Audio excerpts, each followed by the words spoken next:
जय भारत के लोग, जय भारतीय संविधान। धर्म कैसे बनता है? रेनबो एनवायरनमेंट क्या है? अनेकों कारणों की वजह से समाज में अनेकों बुराइयां जन्म ले लेती हैं। समाज के उन बुराइयों के विरुद्ध कोई जागरूक व्यक्ति या समूह उन बुराइयों को उजागर करके उन बुराइयों को दूर करने के लिए कुछ नियम बनाता है। उन नियमों को स्वयं पालन करता है, अपने परिवार, समाज, देश एवं विश्व से उनका पालन करवाता है। इन नियमों का सदियों तक पालन होने की वजह से यह नियम धर्म बन जाता है। समाज परिवर्तनशील है, जिसमें समय के साथ परिवर्तन आता रहता है और समय के साथ सभी धर्मों में जो नियम होते हैं उन नियमों में से कुछ नियम समाज के लिए उपयोगी बने रहते हैं, लेकिन कुछ नियम समाज के लिए बुराई बन जाते हैं। ज्ञानी व्यक्ति उपयोगी नियमों को तो अपना लेता है, लेकिन समाज के लिए बुराई बन गई नियमों को त्याग देता है। अज्ञानी व्यक्ति उपयोगी नियमों को त्याग देता है, समाज के लिए बुराई बन गई नियमों को अपना लेता है। भारत के संविधान में सभी धर्मों के उपयोगी नियमों को तो अपना लिया गया है और समाज के लिए बुराई बन गई नियमों को अपराध घोषित कर दिया है। जो व्यक्ति भारत का संविधान नहीं मानते वह अधर्मी, मुजरिम, संविधान विरोधी, देशद्रोही, आतंकवादी, अंधविश्वासी, धोखेबाज हैं। इनके खिलाफ कानूनी प्रक्रिया करके इन्हें इनके अंजाम तक पहुंचाएं। विश्व के 10 प्रमुख धर्म एवं उनकी जनसंख्या का प्रतिशत। एक ईसाई जनसंख्या 31.5%, जनसंख्या 2.2 अरब। 2 मुसलमान जनसंख्या 23%, जनसंख्या 1.6 अरब। 3 भारतीय पारंपरिक धर्म हिंदू, जनसंख्या 13.95%, जनसंख्या 1 अरब। हिंदू सिंधु नदी से बना है। जब मुस्लिम अटैकर ने, अग्रेसर्स ने भारत पर हमला किया तो वह सिंधु नदी का उच्चारण हिंदू नदी कर करते थे, इसलिए इस प्रदेश का नाम हिंदू पड़ गया। इसलिए हिंदू कोई धार्मिक शब्द नहीं है, इसलिए इसे हम यहां पर भारतीय पारंपरिक धर्म कह रहे हैं। तो तीसरा, भारतीय पारंपरिक धर्म हिंदू, जनसंख्या 13.95%, जनसंख्या 1 अरब।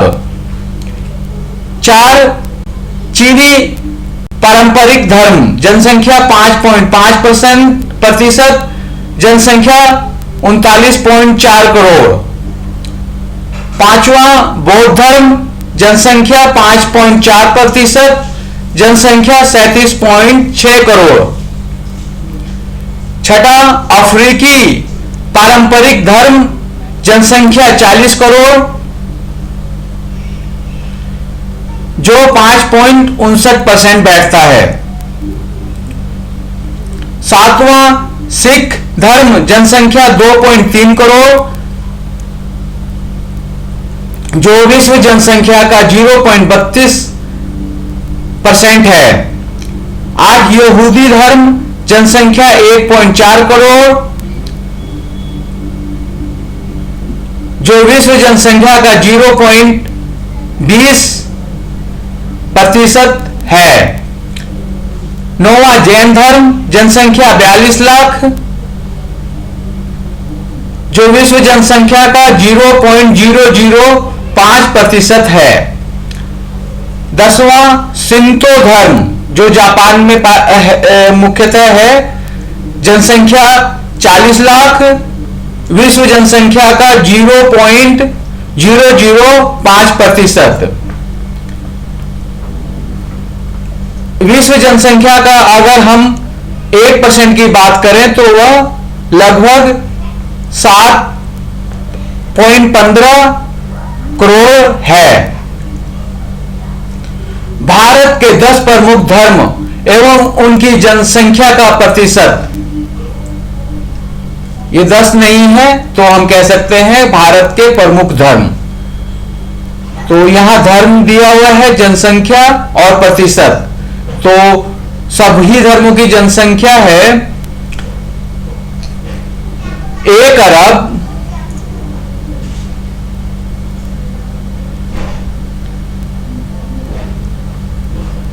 2 करोड़। यह 2010-11 की जनगणना पर आधारित है और 100% बैठ रहा है, जिसमें हिंदू 82 करोड़ 75,78,868 है, जो 80.5% है। मुसलमान 13 करोड़ 81,88,240 है, जो 13.4% है। ईसाई 2 करोड़ 40,80,016 है, जो भारत की जनसंख्या का 2.3% है। सिख 1 करोड़ 92,15,730 है, जो भारत की जनसंख्या का 1.9% बैठता है। बौद्ध धर्म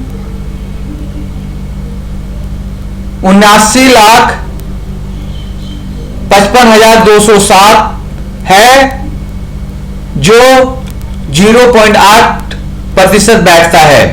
जैन 42,25,053 है, जो 0.4% बैठता है। बहाई 19,53,112 है, जो 0.18% बैठता है। अन्य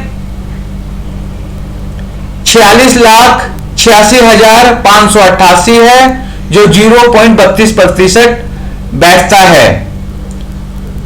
उन धर्मों का जिनका खुलासा नहीं किया वह है 7,27,588 है, जो लगभग 0.1% भारत की जनसंख्या का है।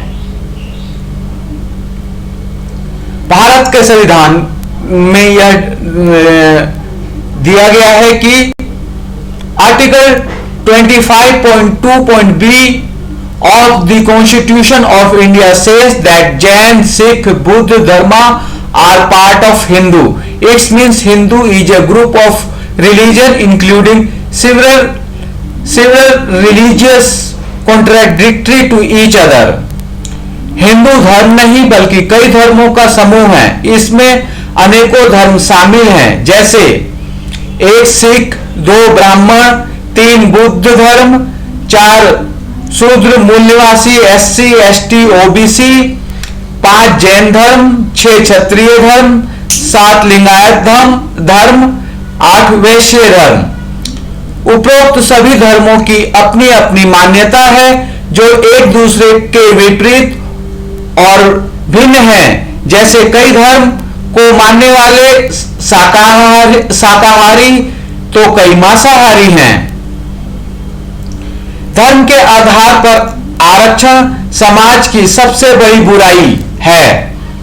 भारत में अनेकों स्थानों पर धर्म के आधार पर आरक्षण है, जैसे मंदिरों में, सुप्रीम कोर्ट एवं हाई कोर्ट में, अनेकों सरकारी एवं गैर सरकारी संगठनों में आदि जगहों पर।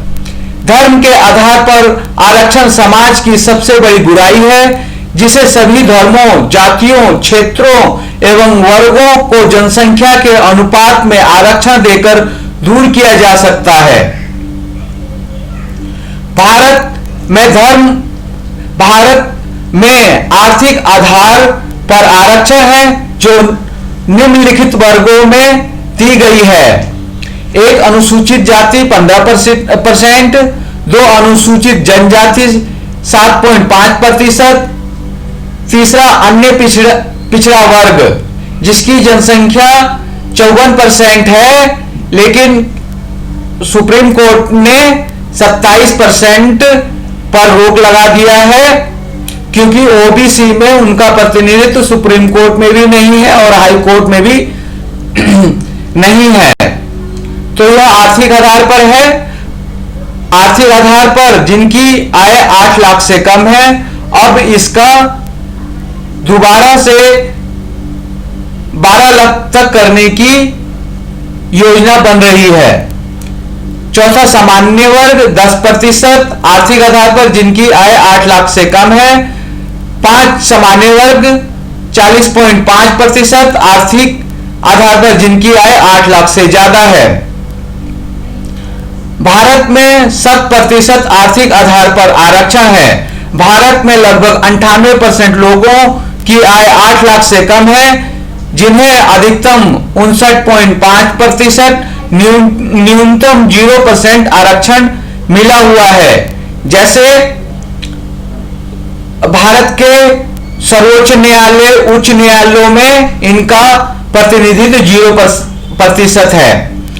भारत में लगभग 2% लोगों की आय 8 लाख से ज्यादा है, जिन्हें अधिकतम 100% और न्यूनतम 40.5% आरक्षण मिला हुआ है।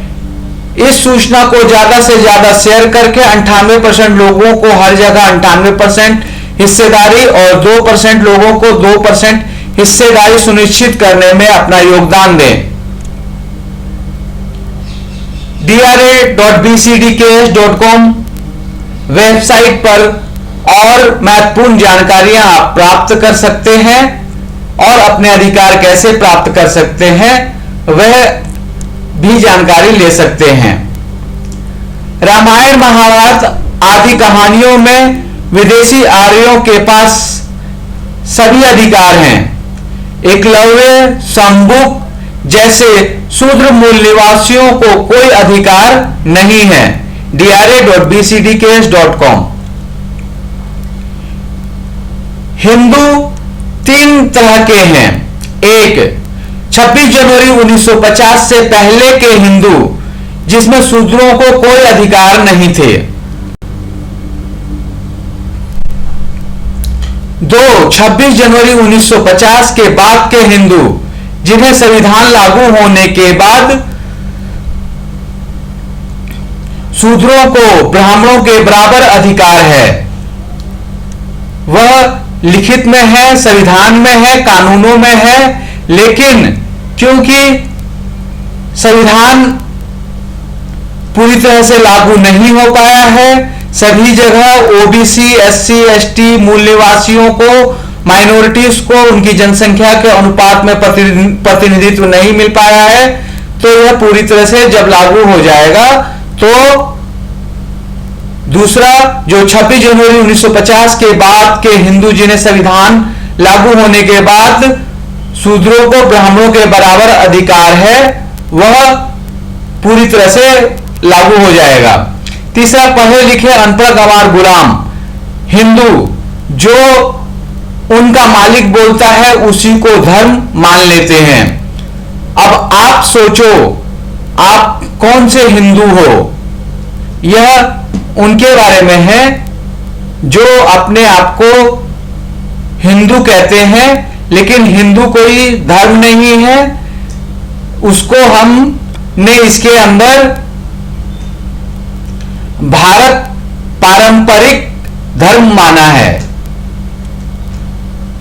धर्म बताता है कि एक व्यक्ति का दूसरे व्यक्ति से कैसा व्यवहार तथा प्रकृति के साथ कैसा व्यवहार हो, जिसे माना भी जा सकता है और नहीं भी माना जा सकता, जिसकी कोई बाध्यता नहीं है। रेनबो एनवायरनमेंट व्यक्तिगत से विश्व तक कुल 7 स्तरों पर एक व्यक्ति का दूसरे व्यक्ति से कैसा व्यवहार हो, यह निम्न 3 तथ्यों पर निर्भर करता है। एक, राष्ट्रीय एवं अंतर्राष्ट्रीय नियमों के आधार पर, या हम कहें कि एक, राष्ट्रीय एवं अंतर्राष्ट्रीय कानूनों के आधार पर। दूसरा, प्रकृति जो सर्वोच्च शक्ति है के आधार पर। और तीसरा, सत्य के आधार पर, वह सत्य जो पूरी दुनिया स्वीकार करती है। उपरोक्त तथ्यों से यह सिद्ध होता है कि धर्म माने चाहे न माने कोई बाध्यता नहीं है। रेनबो एनवायरनमेंट में दिए गए तीनों तथ्यों को न मानना गंभीर अपराध है, क्योंकि तीनों तथ्यों में एक तथ्य राष्ट्रीय एवं अंतर्राष्ट्रीय कानून भी है। अगर आपने इन्हें नहीं माना तो उसके लिए यह एक गंभीर अपराध है।